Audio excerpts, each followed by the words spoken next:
a wild turn of God events.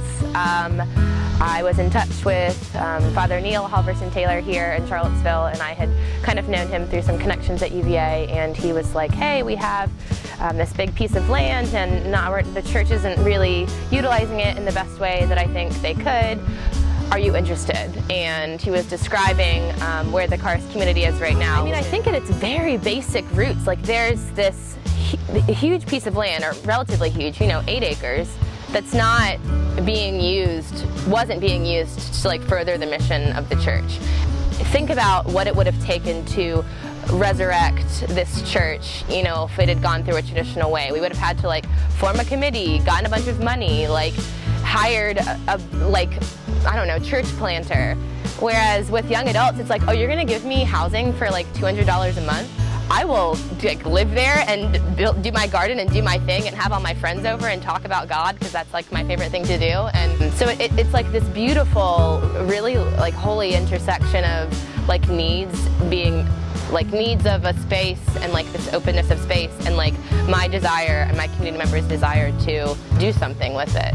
I, without having visited or ever seen anything or really ever met Neil in person, moved here last September and spent the last year writing grants. So we have been generously gifted a few grants, one from a church, Emmanuel Greenwood in Charlottesville, that funds programs in the community, and then I received a national United Thank Offering Young Adult grant, and then the Peter James Lee Small Church Revitalization grant from the Diocese of Virginia. It turns out it like takes a lot of money to set up a house and to like get furniture and make it hospitable, things you don't think of. So a lot of the grant just went towards setting up a space for all of us to move into that felt like a home.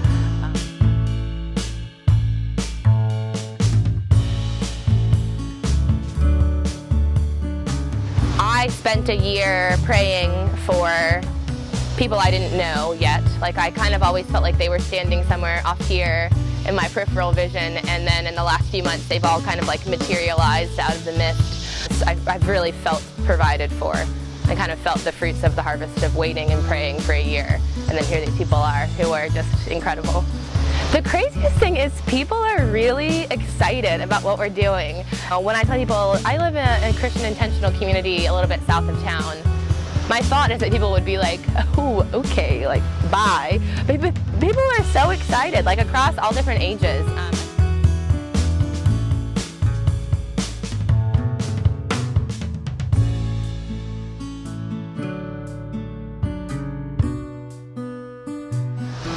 I can speak about intentional community in general for me. It feels like a response to God's calling in my life to enact justice, because the world is really broken, and I want to offer my whole life as a living witness to Christ's resurrective power, and that at this time is learning more about my food and where it comes from and trying to grow it and cultivate it and give back to the soil. And that means living closely with people who are different than me and choosing interdependence rather than independence, and into difficult discussions around racism and racial violence. 3 of the people living in our community are young people of color.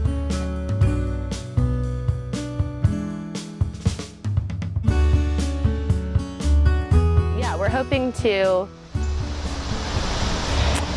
not attract, but give space for young people in Charlottesville who might feel, intimidated or not comfortable walking into a space, church that's all people that don't look like them or don't share their common culture.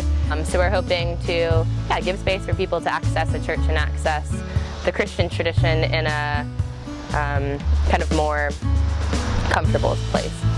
And it's been really fruitful because it's happening. So that feels good.